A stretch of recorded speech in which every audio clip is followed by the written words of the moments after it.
Topic पे चर्चा के पहले इंपॉर्टेंट डिस्क्लेमर। स्टॉक मार्केट के रिटर्न्स कभी भी गारंटीड नहीं होते हैं, लेकिन अगर प्रॉपर तरीके से फंडामेंटल एनालिसिस और टेक्निकल एनालिसिस की जाए तो एक मार्केट में एज मिलता है। लेकिन रिस्क मैनेजमेंट को इग्नोर कभी भी नहीं करना चाहिए। नमस्कार दोस्तों, मैं हूं डीके सिन्हा। आज हम एक बहुत ही बड़े टॉपिक के ऊपर में चर्चा करने जा रहे हैं। ट्रम्प एडमिनिस्ट्रेशन ने $1 lakh H-1B visa fees announce की है। इसका direct impact Indian IT sector पर और निफ्टी आईटी स्टॉक्स पर आने वाला है। क्या ये पॉलिसी पूरे बिजनेस मॉडल को हिला देगा और इन्वेस्टर्स को आप क्या देखना चाहिए? डोंट फॉरगेट दोस्तों, आईटी सेक्टर इंडिया के निफ्टी 50 का सेकंड बिगेस्ट सेक्टर है वेटेज के अनुसार, तो इंपैक्ट बड़ा हो सकता है। चलिए शुरू करते हैं। Policy explanation and implications. सबसे पहले ये समझ लेते हैं कि पॉलिसी है क्या। पहले H-1B वीजा पर $2,000 से करीब $5,000 लगता था, लेकिन अब नए एप्लीकेंट्स के लिए ये $1 लाख वन टाइम फी हो गई है। लेकिन यहां पर एक रिलीफ है कि जो ऑलरेडी यूएस में है और या रिन्यूएबल कर रहे हैं उन पर ये फी नहीं लगेगी। लेकिन नए प्रोफेशनल्स या ग्रेजुएट्स के लिए अब यूएस जाना बहुत कॉस्टली हो चुका है। इस नई पॉलिसी का इंपैक्ट आईटी सेक्टर की हायरिंग और ऑनसाइट बिजनेस मॉडल पर सीधा पड़ने वाला है, जिसकी वजह से कंपनी स्ट्रेटजीज, एम्प्लॉय प्लानिंग सब कुछ रीथिंक करना पड़ेगा।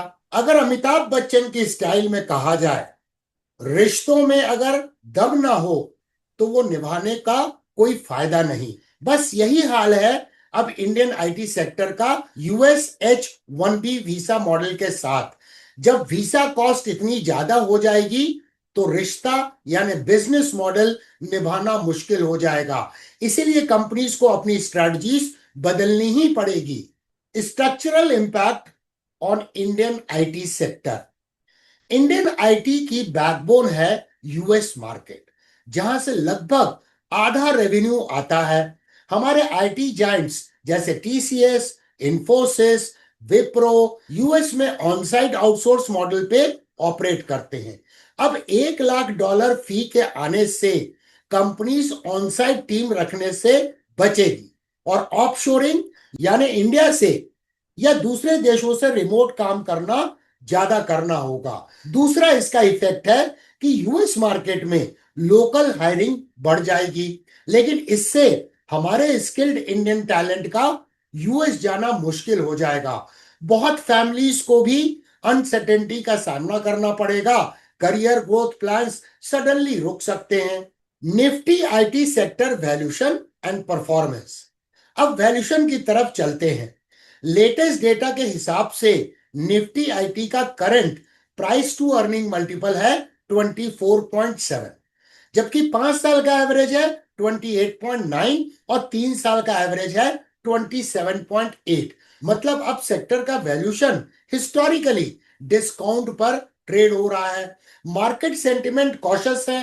प्राइस टू सेल्स रेशियो की बात करें तो अभी है 3.7, 5 साल का 4.5 और 3 साल का 4.1, यानी सेल्स के हिसाब से भी वैल्यूएशन नीचे है और इन्वेस्टर्स ग्रोथ प्रोस्पेक्ट्स को लेके अनश्योर है।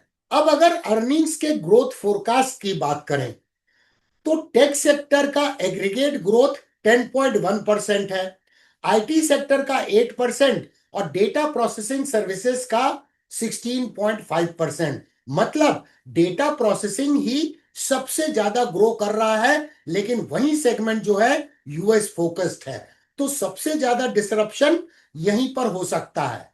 रीसेंट परफॉर्मेंस को भी अगर देखें तो पिछले 3 महीने में इंडियन मार्केट यानी ब्रॉडर इंडियन मार्केट ने 2.96% का पॉजिटिव रिटर्न दिया है, लेकिन आईटी सेक्टर ने 5.26% का नेगेटिव रिटर्न दिया है। यानी इन्वेस्टर्स ऑलरेडी कॉशियस हो चुके हैं और अनसर्टेनिटी हाई है। चलिए एक छोटा सा ब्रेक लेते हैं।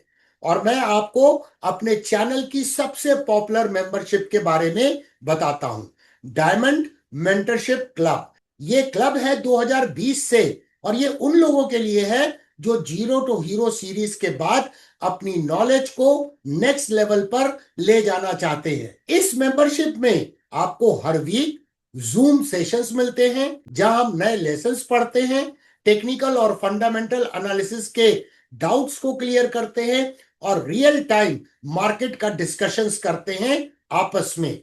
अगर आप सीरियस हो अपनी ट्रेडिंग और इन्वेस्टमेंट स्किल्स को इंप्रूव करने में, तो आपको ये ज्वाइन करना चाहिए। डिस्क्रिप्शन बॉक्स में लिंक दिया गया है, वहां जाकर ज्वाइन कर सकते हैं। अब चलिए वापस मेन टॉपिक पर।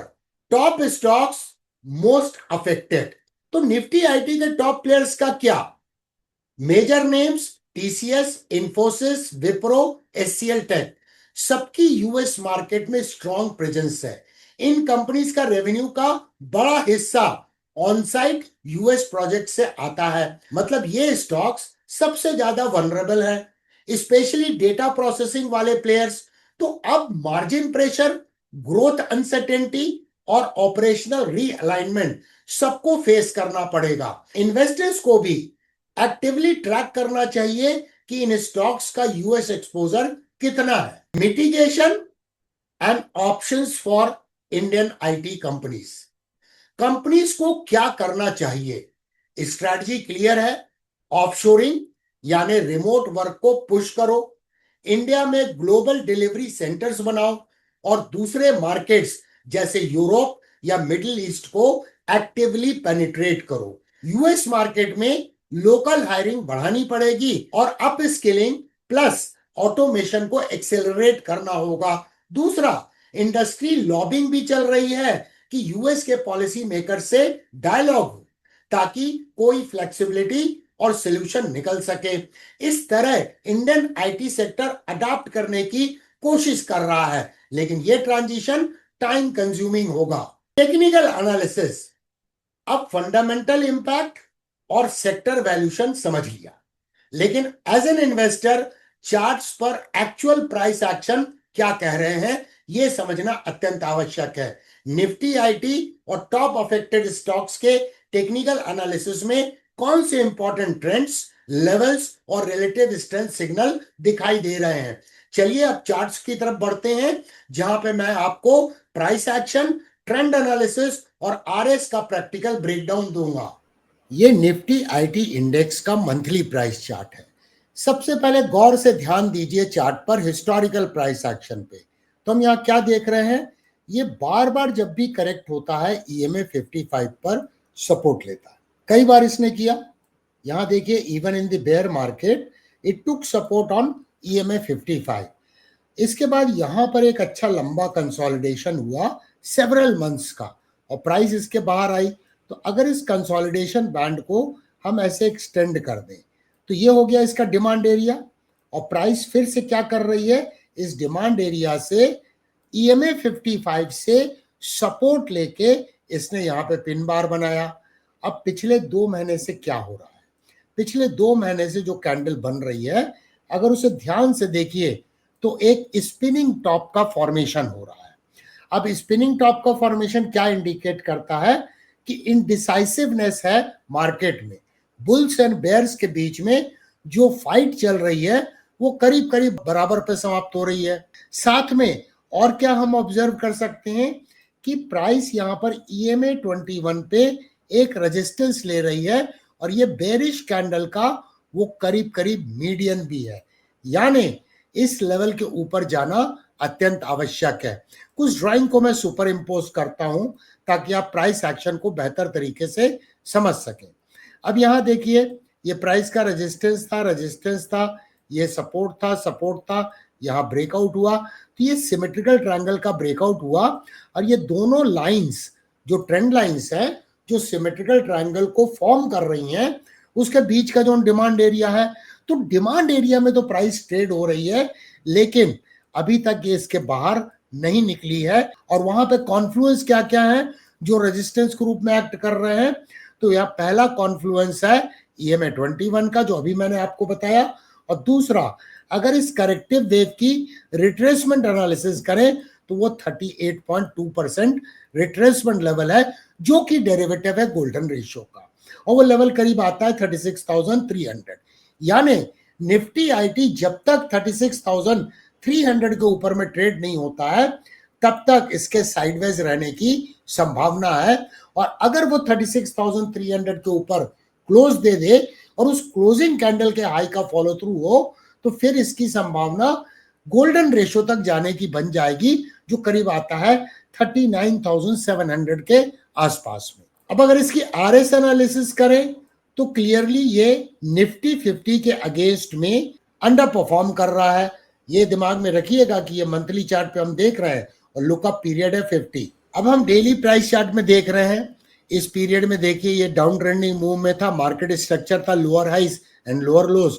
यहाँ मार्केट स्ट्रक्चर तो चेंज हुआ, higher highs and higher lows का फॉर्मेशन हुआ, लेकिन ऑब्जर्व किया आपने कि ईएमए 55 एसएमए 144 के नीचे थी और एसएमए 144 का स्लोप जो है वो डाउनवर्ड है, और एसएमए 144 एक रेजिस्टेंस के रूप में काम कर रहा है, ये क्लियरली हम ऑब्जर्व कर सकते हैं। अब यहां देखिए वीसा फी के इंक्रीज के अनाउंसमेंट के बाद में यहां पे क्या हुआ, मार्केट जब इस वीक में खुला, क्योंकि हम ये एनालिसिस कर रहे हैं 22 सितंबर 2025 को जब मार्केट क्लोज हो गया है, तो यहां पर देखिए मार्केट गैप डाउन खुला, क्लियर कट उस न्यूज का इफेक्ट नजर आया। लेकिन इंपॉर्टेंट ऑब्जर्वेशन क्या है, यहां पे मल्टीपल सपोर्ट है, यहां पर गैप है जो फिलहाल एक सपोर्ट के रूप में काम कर रहा है, और गैप डाउन ओपनिंग तो हुई लेकिन कैसी कैंडल बनी, स्पिनिंग टॉप, मतलब उसका फॉलो थ्रू लो का नहीं हुआ अभी तक, तो अभी ये सपोर्ट जोन पर है। लेकिन क्या कोई ट्रेंड रिवर्सल के सिग्नल है, अभी तो दोस्तों कुछ भी नहीं है, क्योंकि ईएमए 21 ईएमए 55 के नीचे है और ईएमए 55 एसएमए 144 के नीचे है, और slope long term moving averages का इंक्लाइनिंग डाउन है। तो क्या एक पॉसिबिलिटी बन सकती है, अगर हम प्राइस एक्शन को समझने की कोशिश करें तो मैं एक ट्रेंड लाइन आपको खींच के दिखाता हूं जो शायद आने वाले समय में ऑब्जर्व करने लायक होगी, जो आप भी अपने चार्ट पर अलर्ट सेट करके रखिए। ये ट्रेंड लाइन देखिए, प्राइस का रेजिस्टेंस है, मल्टीपल रेजिस्टेंस है, तो क्या प्राइस इस लेवल में आने के पहले इसका अपसाइड में ब्रेकआउट देती है तो फिर एक ट्रेंड रिवर्सल का सिग्नल मिल सकता है, और अगर ऐसा होता है तो प्राइस वो 38.2% के भी ऊपर चली जाएगी। डेली चार्ट में आरएस एनालिसिस करें तो ये देखिए अंडर परफॉर्म कर रहा है निफ्टी 50 को। ये टीसीएस का प्राइस चार्ट है मंथली टाइम फ्रेम में एनएससी के ऊपर में, इसको भी गौर से देखें तो थोड़ा सा स्ट्रक्चर सीरियस बन गया है। क्यों बन गया है दोस्तों, यहां देखिए इसने सपोर्ट लिया ईएमए 55 पर, फिर यहां पे खास करके जब 2020 का बेयर मार्केट आया उस समय पर भी इसने ईएमए 55 को डिफेंड किया और सपोर्ट लिया, यानी ईएमए 55 एक डायनामिक सपोर्ट थी। अब क्या हुआ है, पिछले 2 महीने से या रादर 3 महीने से प्राइस ईएमए 55 के नीचे ट्रेड हो रही है। पॉजिटिव चीज केवल ये है कि ये इंपॉर्टेंट लेवल है जहां रेजिस्टेंस था, जो बाद में यहां सपोर्ट बना, तो फिलहाल प्राइस डिमांड एरिया के पास में ट्रेड हो रही है। आरएसआई जो है, आरएस एनालिसिस के पहले हम मोमेंटम की बात करते हैं, तो आरएसआई 40 पे सपोर्ट लेता हुआ नजर आ रहा है, और अगर हम इस लेवल से इस लेवल को कंपेयर करें तो क्लियर कट हमें मोमेंटम डिस्क्रिपेंसी भी नजर आ रही है, जैसे एमडीआरपी बोलते हैं, तो ये इसका पॉजिटिव एस्पेक्ट हुआ। लेकिन आरएस एनालिसिस करें तो ये निफ्टी आईटी सेक्टर का जो इंडेक्स है उससे अंडर परफॉर्म कर रहा है। अब ये टीसीएस का डेली प्राइस चार्ट है, क्लियरली हम देख सकते हैं डाउन ट्रेंडिंग स्टॉक है, short term trend, intermediate trend, long term trend सारे बेरिश है। अब यहां पर लोअर लो बनाने की प्रक्रिया तो बंद हुई है, लेकिन कोई रिवर्सल चार्ट पैटर्न नजर नहीं आ रहा है। अगर आरएस एनालिसिस करें तो आईटी सेक्टर के इंडेक्स निफ्टी आईटी से ये अंडर परफॉर्म कर रहा है 50 लुकअप पीरियड के अनुसार। अब हम रेफर कर रहे हैं इन्फोसिस के प्राइस चार्ट को डेली टाइम फ्रेम में एनएससी पे। यहां देखिए प्राइस का सपोर्ट, यहां प्राइस का सपोर्ट और यहां प्राइस का सपोर्ट, तो ये ट्रेंड लाइन कब से वैलिड है, अगस्त 2017 से ये ट्रेंड लाइन वैलिड है। साथ में और क्या इंपॉर्टेंट है, ईएमए 55 यहां पर एक डायनेमिक सपोर्ट है, हम कई बार देख सकते हैं कि एक करेक्शन के बाद में वहां से बाउंस बैक हुआ है, यहाँ भी पिन बार का फॉर्मेशन है और फिलहाल प्राइस EMA 55 के पास में ट्रेड होती हुई नजर आ रही है। तो क्या यहाँ पे ट्रेंड रिवर्सल होगा, ये कहना तो अभी मुश्किल है, लेकिन प्राइस सपोर्ट के पास जरूर नजर आ रही है लॉन्ग टर्म पर्सपेक्टिव में। अगर हम RS एनालिसिस करें तो इन्फोसिस भी निफ्टी IT सेक्टर के इंडेक्स से अंडर परफॉर्म कर रहा है। ये डेली प्राइस चार्ट है इन्फोसिस का। देख के आपको लग रहा है कि निफ्टी IT का रेप्लिका नजर आ रहा है, एब्सोल्युटली सिमिलर टाइप का चार्ट है। ट्रेंड इसका भी डाउनवर्ड है और प्राइस बार बार रिजेक्ट हो रही है SMA 144 से। एक चीज पॉजिटिव क्या है कि यहाँ पर बार बार प्राइस सपोर्ट ले रही है और लोअर लो यहाँ पे नहीं बना रही है, और मार्केट जब गैप डाउन हुआ तो वहां पर कहीं ना कहीं बाइंग आती हुई नजर आई है गैप डाउन के बाद में, और वॉल्यूम में काफी बड़ा सर्ज नजर आया है। तो there is no follow through on down side after the market is open gap down. लेकिन ट्रेंड बेरिश है तो रिवर्सल की जरूरत है, कोई कंफर्मेशन चाहिए। जब तक प्रॉपर एविडेंस नहीं मिलते रिवर्सल के, तब तक ये by and large down trend में रहेगा या साइडवेज मूवमेंट रहेगा। यहां पर अगर देखें RS एनालिसिस करें तो ये स्टॉक निफ्टी IT से एट पार है, ना आउट परफॉर्म कर रहा है ना अंडर परफॉर्म कर रहा है। ये विप्रो का प्राइस चार्ट है मंथली टाइम फ्रेम में। यहां पर भी हम देख सकते हैं मासिव इंपल्स करेक्शन, प्राइस ने कंसोलिडेट किया, टिपिकल अक्यूमुलेशन फेज नजर आ रहा है यहां पर, जिसके बाहर प्राइस आई, और EMA 55 यहां पर भी डायनेमिक सपोर्ट के रूप में काम कर रही है। अब यहां पे प्राइस एक्शन को देखें तो हायर लोस का मार्केट स्ट्रक्चर है और प्राइस सपोर्ट के पास में ट्रेड हो रही है। पिछले 2 महीने की कैंडल को अगर ध्यान से देखें तो स्पिनिंग टॉप बन रहा है। पॉजिटिव क्या है कि करंट मंथ की कैंडल का लो प्रायर मंथ से हायर है, जबकि हाई उसका जो है वो प्रायर मंथ के हाई से हायर है। तो कहीं ना कहीं बुल्स धीरे धीरे कोशिश कर रहे हैं कि बेयर्स पर हम हावी हो सकें, बट फिलहाल ये एक स्पिनिंग टॉप ही बना रहा है। अगर RS एनालिसिस करें कि ये अंडर परफॉर्म कर रहा है निफ्टी IT सेक्टर के इंडेक्स से। अब हम डेली प्राइस चार्ट को देख रहे हैं विप्रो के, तो यहां भी देखिए ट्रेंड डाउनवर्ड है। अब यहां पर ट्रेंड डाउनवर्ड के अलावा एक इंपॉर्टेंट बात क्या है कि यहां पर भी गैप डाउन ओपनिंग हुई है, लेकिन बाइंग आई है। गैप डाउन के बाद में डाउन साइड में फॉलो थ्रू नहीं है, लेकिन ट्रेंड इसका बेरिश है। अभी भी स्लोप देखिए SMA 144 का डाउनवर्ड है। इसके अलावा ये लेवल जो इंपॉर्टेंट है, जो प्राइस का यहाँ सपोर्ट है, पहले रेजिस्टेंस था, ये सपोर्ट बना, रेजिस्टेंस है, रेजिस्टेंस है। तो जब तक प्राइस इस लेवल के ऊपर नहीं जाती है, तब तक इसमें मोमेंटम डेवलप होने के चांसेस कम नजर आ रहे हैं। ये 2 ट्रेंड लाइन को देखिए, ये हायर लोस का स्ट्रक्चर है और ये लार्जर टाइम फ्रेम में हमने करी थी, तो ये पूरा का एरिया इसका डिमांड एरिया है।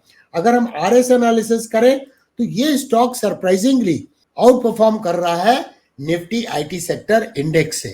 कंक्लूजन, तो दोस्तों आज हमने देखा कि ट्रंप की $1 लाख H1B वीसा फी जो है इंडियन IT सेक्टर के बिजनेस मॉडल को किस तरह चैलेंज कर रही है, और इसका इंपैक्ट हमने निफ्टी IT स्टॉक्स में भी देखा कि किस तरह से प्राइस एक्शन के अनुसार ट्रेंड अभी भी डाउनवर्ड है। फंडामेंटल्स के साथ साथ टेक्निकल एनालिसिस भी जरूरी है ताकि मार्केट मूवमेंट्स को बेटर समझ सकें।